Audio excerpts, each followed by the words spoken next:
بسم اللہ الرحمن الرحیم، السلام علیکم ناظرین۔ بڑی خبر یہ ہے کہ ملک ریاض کے نیٹ ورک کو توڑنے کا فیصلہ کر لیا گیا ہے۔ ملک ریاض کی بات نہیں کر رہا، اس پر تو ہاتھ ڈالنے کا فیصلہ پہلے ہی ہو چکا ہے اور اس پر ہاتھ ڈالا بھی جا رہا ہے، لیکن ملک ریاض کا ایک بحریہ ٹاؤن کے علاوہ بھی ایک جو نیٹ ورک ہے اور وہ بڑا خطرناک نیٹ ورک ہے، اس کو توڑنے کا فیصلہ ہو گیا ہے۔ اور دوسرا، ملک ریاض کے ساتھ جو کچھ ہو رہا ہے اس پر ملک ریاض کی یونین آف جرنلسٹ کس طرح تڑپی ہے، آپ دیکھ رہے ہیں۔ 4-5 بڑے ٹی وی چینل اور پھر سوشل میڈیا پر ملک ریاض کی ٹیم کس طرح 2 دن سے کل بلا رہی ہے، اس کا بھی لطف لیجئے آپ۔ اور اس کے علاوہ پی ٹی آئی کے ایک لیڈر نے پختونخوا کی علیحدگی کا پہلی مرتبہ واضح اشارہ دے دیا ہے۔ پی ٹی آئی کے حلقے تو سرگرم ہیں ہی، اور میں آپ کو اس ولاگ میں بتاتا بھی رہتا ہوں، عرض کرتا رہتا ہوں اس حوالے سے کئی باتیں، لیکن یہ پہلی بار ہے کہ پی ٹی آئی کے ایک ٹاپ لیڈر نے پختونخوا صوبے کی پاکستان سے علیحدگی کا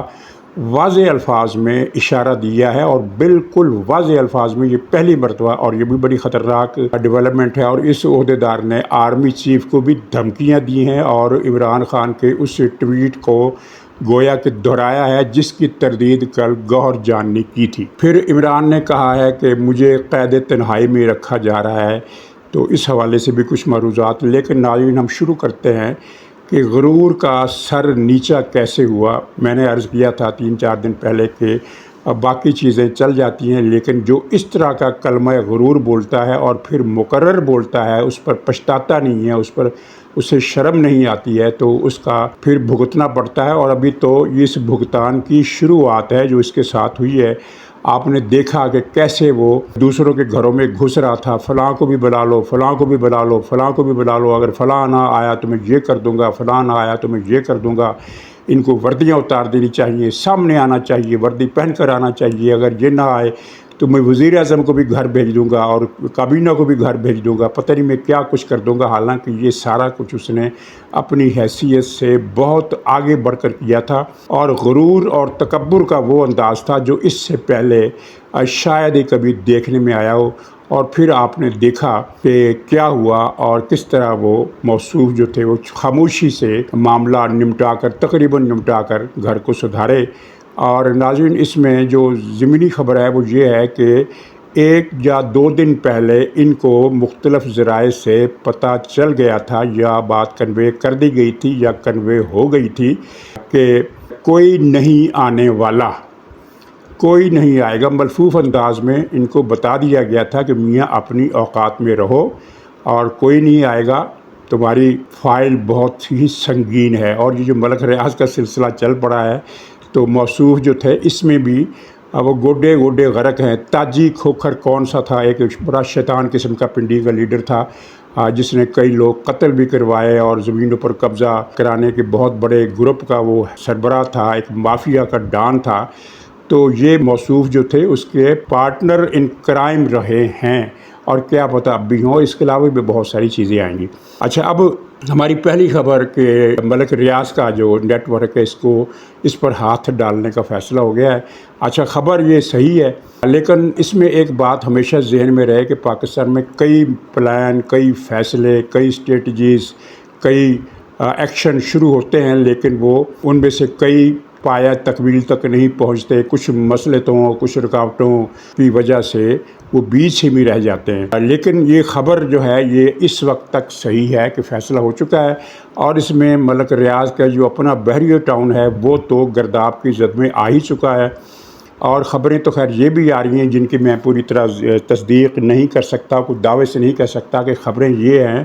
اس طرح کی خبریں کئی حلقوں کی طرف سے آ رہی ہیں کہ بہت جلد، یعنی ایک مختصر پیریڈ جو کوئی مہینوں تک بھی ہو سکتا ہے، کئی پندرواڑوں پر بھی ہو سکتا ہے، کم یا زیادہ، اس کے بعد بحریہ ٹاؤن کے سارے سلسلے جو ہیں وہ کسی اور کی ملکیت میں چلے جائیں گے۔ جہاں ملک ریاض اب اپنے اس ہونے والے انجام کو سامنے رکھ کر وہ یہ جو بڑکیں لگا رہا ہے کہ مجھے سلطانی گواہ بنانے کے لیے جو مجھ پر دباؤ ڈالا جا رہا ہے، میں اس دباؤ میں نہیں آؤں گا، ڈٹ کر کھڑا رہوں گا، تو یہ ساری اس کی بکواس بازی ہے۔ حقیقت میں آپ کی خدمت میں پیش کر چکا ہوں 2 دن پہلے کہ ملک ریاض کے خلاف جو کیس ہے عمران خان والا کیس جو ہے، اس میں کسی سلطانی گواہ کی ضرورت نہیں ہے اور وہ ساری چیزیں پہلے ہی حاصل کر لی گئی ہیں۔ یہی بات ملک ریاض یونین آف جرنلسٹ کے جو پاکستان میں عہدے دار ہیں، موہت پیرزادہ اور شاہین صبائی جو امریکہ میں بیٹھا ہوا ہے، اور عمران ریاض اور ثاقب، پھر ایک اور صاحب یہ حسنات ملک، یہ سارے ڈھنڈورا پیٹ رہے ہیں۔ اور ٹی وی پر جو بیٹھے ہوئے اینکر حضرات ہیں، وہ عباسی، کیا نام ہے اس کا، کاشف عباسی، اس کی بیوی اور دوسرے لوگ، طرح طرح کے لوگ، کتنے نام ذہن میں ہی نہیں آتے، وہ سارے ایک ڈھنڈورا پیٹ رہے ہیں کہ دیکھو جی انہوں نے بحریہ ٹاؤن کے پنڈی آفس پر جو چھاپہ مارا ہے، تو دراصل یہ وہ 190 ملین پاؤنڈ کا کچھ ثبوت ڈھونڈ رہے ہیں، کیونکہ ان کے پاس اس کیس کا کوئی ثبوت نہیں ہے۔ یہ بھی محض جہل، دجل اور فریب کاری ہے۔ حقیقت میں اس چھاپے کا 190 ملین پاؤنڈ کے سے کوئی تعلق نہیں ہے۔ یہ جو معاملات ہیں 190 پاؤنڈ کے، وہ سارے اداروں کے پاس آ چکے ہیں، وکیلوں کے پاس موجود ہے۔ وہ مقدمہ اپنے حساب سے اپنے ڈیو کورس آف ٹائم میں چلے گا اور اس میں عمران خان کو سزا بھی ہوگی۔ یہ جو چھاپہ مارا گیا، دراصل اس کا تو ایک محدود مقصد جو تھا وہ یہی تھا کہ اسلام آباد پنڈی میں کوئی ایک یعنی بحریہ انکلیو کے نام سے اس کی ایک ضمنی تعمیراتی کمپنی ہے، جو حکومت کی طرف سے ایک نیشنل پارک، تھیم پارک کہہ لیں اس کو، تفریحی پارک کہہ لیں یا کوئی نام دے لیں، اس قسم کا کوئی پارک بننا تھا۔ اس کے لیے زمین گورنمنٹ نے مخصوص کی تھی، لیکن عمران شیطان کی حکومت نے وہ زمین ملک ریاض کو دے دی ناجائز طور پر۔ تو یہ اس حوالے سے کچھ فائلیں ان کو چاہیے تھی اور وہ فائلیں ان کو مل گئیں۔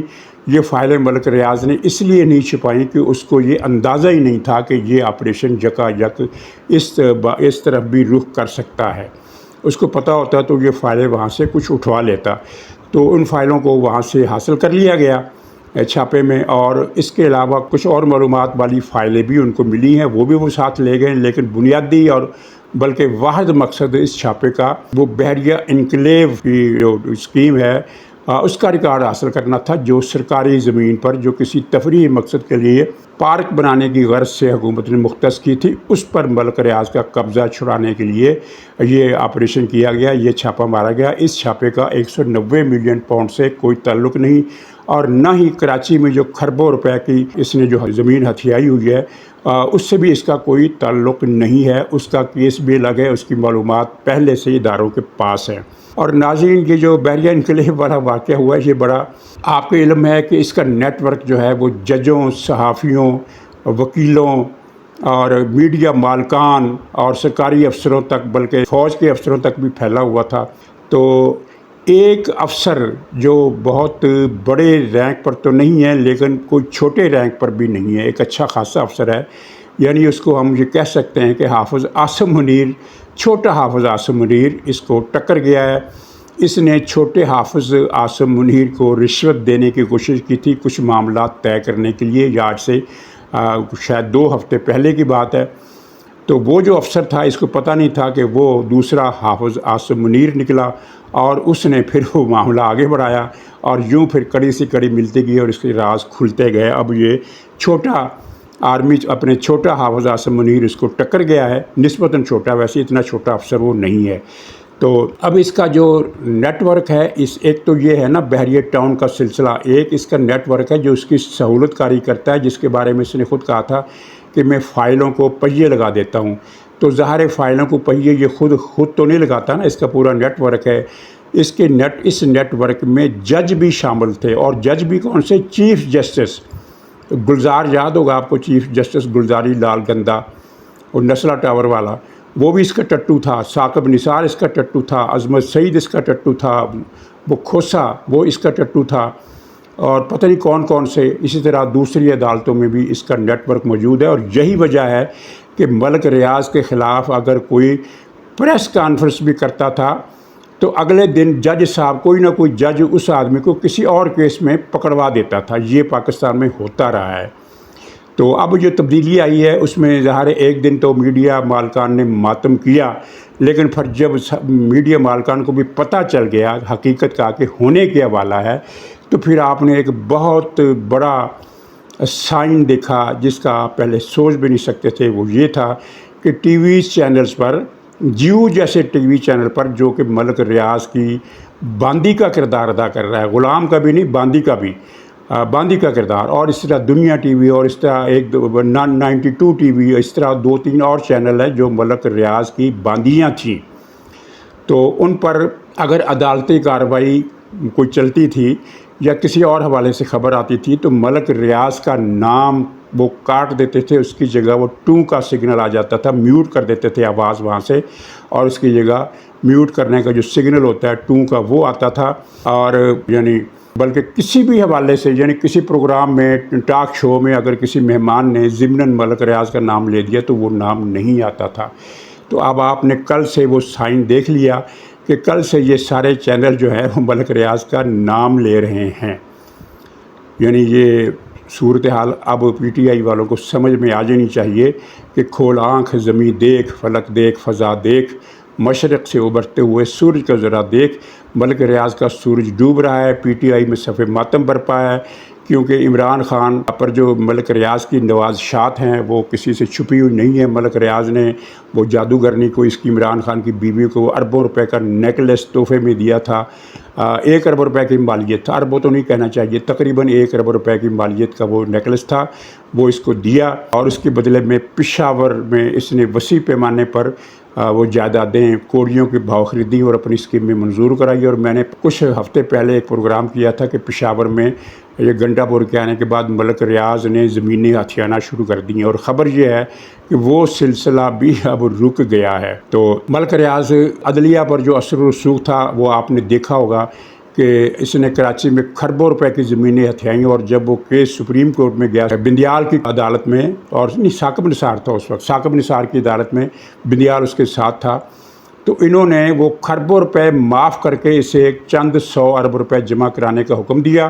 اور وہ حکم بھی ادھورا تھا، آج تک اس نے وہ رقم بھی نہیں جمع کرائی۔ تو اب اس کو وہ رقم بھی دینا ہوگی، سود سمیت دینا ہوگی، اور یہ اس کا گلشن جو ہے وہ اب اجڑنے کی دہلیز پر، بلکہ دہلیز کو کراس کر گیا ہے، اجڑنا شروع ہو گیا ہے۔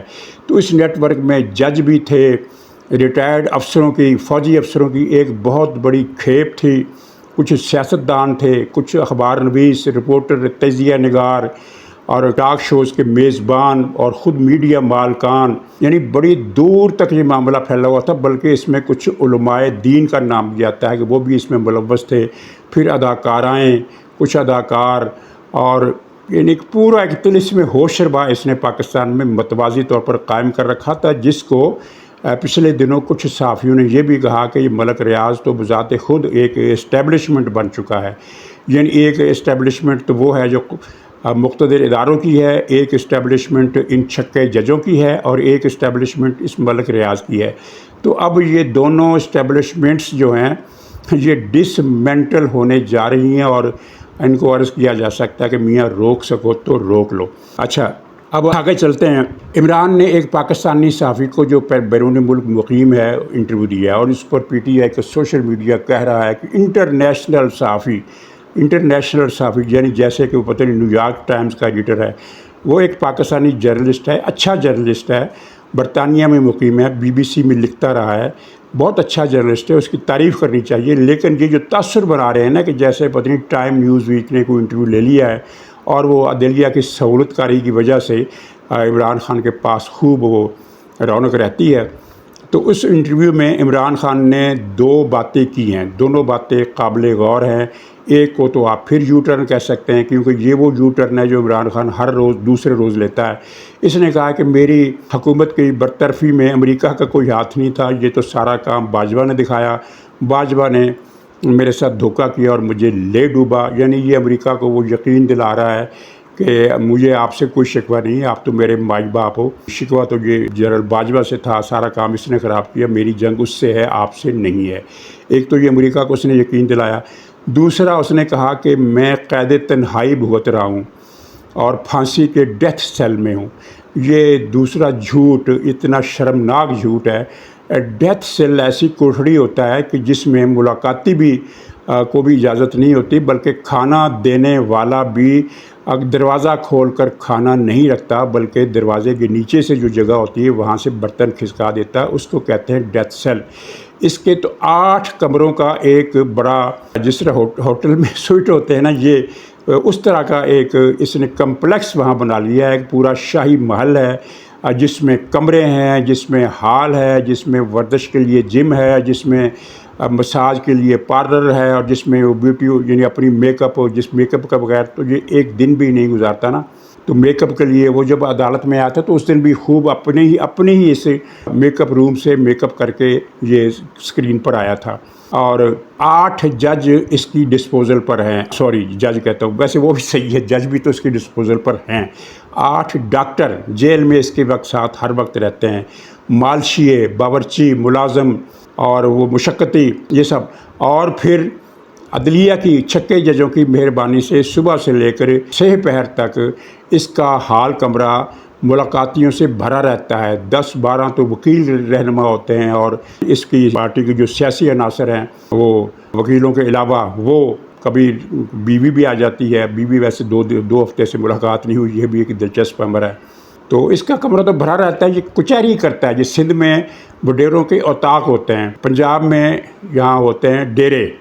تو ڈیروں میں اور اوطاقوں میں جس طرح کچہری لگتی ہے، ایک مجلس لگتی ہے، اس طرح کی مجلس لگا کر یہ بیٹھا رہتا ہے، اور باہر یہ پیغام دے رہا ہے کہ میں ڈیتھ سیل میں ہوں اور قید تنہائی میں زندگی گزار رہا ہوں. تو اس میں میری طرف سے اس خبر کو ایڈ کر لیں کہ اس نے یہ تو جھوٹ کہا کہ قید تنہائی ہے، لیکن اب یہ جھوٹ اس کا سچ ہونے والا ہے. کوٹ لکھپت میں جب یہ آئے گا تو اسے پتہ چلے گا کہ قید تنہائی ہوتی کیا ہے. ناظرین، پی ٹی آئی کا ایک لیڈر ہے، اس کا نام آپ خود گیس کر لیں کہ وہ جب سر جھکا کر بات کرتا ہے تو سامنے والے کو لگتا ہے کہ اداکارہ شبنم بیٹھی ہوئی ہے. بالکل دانستہ کوشش کر کے نا، اداکارہ شبنم کے بالوں کا جو سٹائل تھا، آپ کو اگر آپ نے کبھی اداکارہ شبنم کی فلمیں دیکھی ہوئی، یعنی ظاہر ہے اس مدت ہو گئی، کوئی 25-30 سال سے بھی زیادہ عرصہ گزر گیا، بلکہ شاید اس سے بھی زیادہ، جب اداکارہ شبنم پاکستان کی فلم انڈسٹری پر راج کرتی تھی. تو لیکن اس کی فلمیں دیکھنے والے اب بھی بہت ہیں جو یوٹیوب پر اس کی فلمیں دیکھتے ہیں یا نیٹ پر دیکھتے ہیں. تو اگر آپ نے اداکارہ شبنم کی فلمیں دیکھی ہوں تو آپ تصور کیجئے کہ اس کا بالوں کا ہیئر سٹائل کیا تھا. اچھا، خوبصورت اور یعنی ایک منفرد قسم کا ہیئر سٹائل تھا، گولائی لیے ہوئے. تو یہ موصوف جو ہیں بالکل اس کی کاپی کر کے اپنے بالوں کو بیٹھتے ہیں، اور یوں سر جھکا لیں تو کسی جاننے والے کو، کسی پرانے فلمین کو یہی لگے گا کہ اداکارہ شبنم پھر سے بالوں کو کالا کر کے شاید اسکرین پر آنے کی تیاری کر رہی ہے. لیکن جب وہ چہرہ اٹھاتا ہے تو پھر پتہ چلتا ہے کہ نہیں، یہ تو کوئی ہری دوار کا پانڈا لگتا ہے، یا کوئی فیض آباد کی بائی لگتی ہے، بڈھی ریٹائرڈ از کار رفتہ مائی جو ہوتی ہے، بائی، وہ بائی ہے. تو نام آپ سمجھ گئے ہوں گے، اور وہی جن کی وہ خواجہ سرا حضرات سے بھی دعا سلام رہتی ہے. پچھلے دنوں اس دعا سلام کا ایک نتیجہ بھی ہم نے دیکھا، کوئی مال لین دین کا جھگڑا تھا یا کیا تھا. تو 27 تاریخ کو جو عمران خان نے ٹویٹ کیا تھا، اور جس میں جنرل عاصم منیر کو غدار دکھایا گیا تھا، تو اس پر پھر پی ٹی آئی گھبرائی جب اسے پتہ چلا کہ یہ تو اب کیس بڑا ہونے والا ہے. تو پھر اس کے بعد وہ گوہر جان نے، یہ گوہر جان بھی کسی بائی سے کم نہیں ہے، تو یہ گوہر جان نے پھر اس کی تردید کی اور کہا کہ عمران خان کا اس سے کوئی تعلق نہیں. حالانکہ سب کو پتہ چل چکا ہے کہ عمران خان نے ملاقاتیوں کو، اپنے 2 ملاقاتیوں کو ہدایت دی تھی اور میسج لکھوایا تھا کہ اس طرح کا ٹویٹ کرنا ہے، اور اس طرح کا ساتھ میں ویژول بنانے ہیں، اور اس پہ وائس اوور یوں کرنی ہے، اور یہ فکریں اس میں ڈالنے ہیں، اور تصویریں یہ لگانی ہیں. اسی کے مطابق وہ سارا کچھ بنایا گیا اور پھر اس کو جاری کیا گیا. بہرحال گوہر جان نے اس کی تردید کر دی. اب کل یہ جو اداکارہ شبنم والے خواجہ سرا فیم لیڈر ہیں، یہ پریس کانفرنس میں آئے، اور انہوں نے لوگوں نے اس پریس کانفرنس کی جس حصے پر زیادہ فوکس کیا، نوٹ کیا، وہ تھا کہ وہ انہوں نے آرمی چیف کو گالم گلوچ کیا، الزامات لگائے. یہ ایک سنگین واقعہ ہے اور اس پر کارروائی بھی ہوگی، رد عمل بھی آئے گا. لیکن جس بات کو لوگوں نے زیادہ اہمیت نہیں دی وہ اس کا ایک خطرناک فکرہ تھا جو پی ٹی آئی کے کسی بھی لیڈر کی طرف سے پہلی مرتبہ ادا کیا گیا. اس نے کہا کہ بلوچستان کے حالات خراب ہیں، گلگت کے حالات بھی خراب ہیں، اور پختونخوا صوبہ تو آن دی ورج ہے، یعنی کنارے پر ہے. مطلب یہ ہے کہ وہ کسی بھی وقت پاکستان سے ٹوٹ کر الگ ہو سکتا ہے. یہ فکرہ پی ٹی آئی کی قیادت میں سے کسی نے آج تک نہیں کہا تھا. اشاروں کنایوں میں ان کی پختونخوا کے لیڈر یہ باتیں کرتے ہیں، اور پختونخوا میں جو سیکنڈری لیڈر ہیں انہوں نے تو پختونخوا کی علیحدگی کی مہم بھی چلا رکھی ہے، لیکن مرکزی سطح کے کسی لیڈر نے یہ بات نہیں کی جو اس اداکارہ شبنم کے بہروپیے نے کل کی، اور اس بات کا نوٹس لینا ہوگا، اور یہ بات بھی پی ٹی آئی کو مہنگی پڑنے والی ہے۔ تو ناظرین اجازت دیجیے، انشاءاللہ اگلے بلاگ میں پھر ملاقات ہوگی، تب تک کے لیے خدا حافظ۔